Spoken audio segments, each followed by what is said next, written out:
Effective immediately, I am banning Mr. Sterling for life from any association with the Clippers organization or the NBA.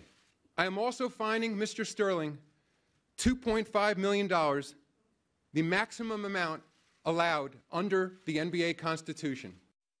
There you go. The commissioner laying the charges out against Donald Sterling. Banned for life, $2.5 million fine. That was back in April after that audio recording surfaced. Well, Sterling has until today to answer the charges against him set by the NBA. Now, let's take a minute. I want to lay out the charges and some things he said, whether on the recording or in interviews, that correspond with the charges that could be damaging against Mr. Sterling. All right, here's one of the charges, that he engaged in conduct that has damaged and continues to damage the NBA and its teams. To that, here's what he told Anderson Cooper. I embarrassed the league. I humiliated them. I don't know why I did it. I mean, it's so terrible. Okay. There's one of the charges, him responding on that front. Here's another one that Mr. Sterling, another charge that is, Mr. Sterling disparaged African Americans and minorities. Here's what he told Anderson Cooper again. When I listened to that tape, I don't even know how I could say words like that. And I'm so sorry, and I'm so apologetic.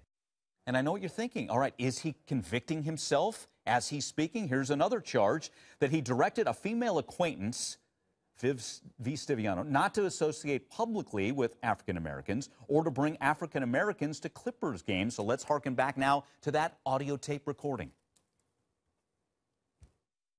It bothers me a lot that you want to broadcast that you're associating with black people. There you go. And one more time as he criticizes African Americans for not supporting their communities. He said that in his interview again with our CNN's Anderson Cooper. Let's listen again. That's one problem I have. Jews, when they get successful, they will help their people. And some of the African Americans, maybe I'll get in trouble again, they don't want to help anybody. Okay, so we wanted to give you that background. We're joined now by Bleacher Report's national NBA columnist, Howard Beck. Howard, we listened to that. I mean, did he convict himself with all that he said there in those 4 points?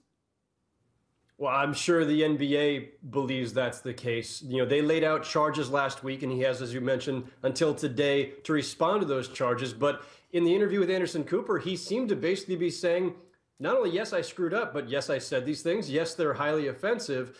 What he has not necessarily admitted to, and we'll have to see how he responds to the charges, is does this constitute an act or acts that then justify the NBA forcing him to sell the team? Because that's where things are right now. There's a hearing scheduled for a week from today to vote on whether to force him to sell the team. I think it's going to be very likely that that vote is in favor of forcing him to sell, but he has to answer the charges first, and we'll have to see how strongly he contests those charges. Got it. You think he's ready to throw up the white flag and allow his wife, Shelley, to negotiate a sale and the Sterlings are out of the NBA?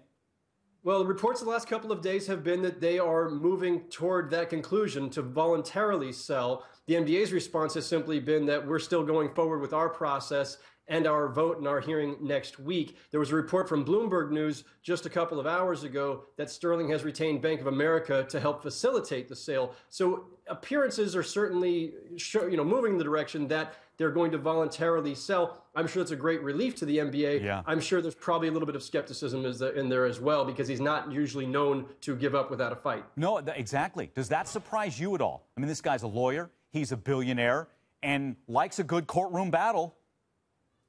Yeah, he's known to be pretty litigious, and he's got a long history of that. So, yeah, I think to an extent this is surprising, but maybe he simply sees, and maybe his legal counsel have advised him, that the deck is stacked against him at this point, that the legal battle itself could be incredibly costly, that he's just not welcome in this particular community, if you will, anymore, whether we're talking about the other 29 owners or the league as a whole.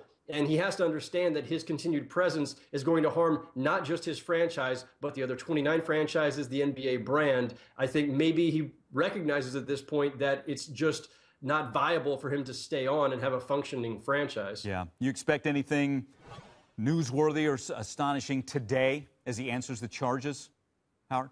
I don't know what to expect at this point because there's mixed signals here. On the one hand, he and spokespersons for Donald Sterling have seemed to indicate that they were going to fight this, that they did not agree with the NBA's path. They've refused to pay the $2.5 million fine. So on the one hand, you have defiance. On the other hand, you have all these signals that they're moving to voluntarily sell. So what comes out of their response to the NBA's charges today, I think we're all very curious to see. Got it. Hey, Howard, thanks again. We're obviously going to keep everybody posted on his response and how things go forward. But to your point, it's surprising to some. Maybe he is ready to just wash his hands of the NBA, sell the team, and the Sterlings are out. We'll see. All right, Howard, thanks again. Appreciate it.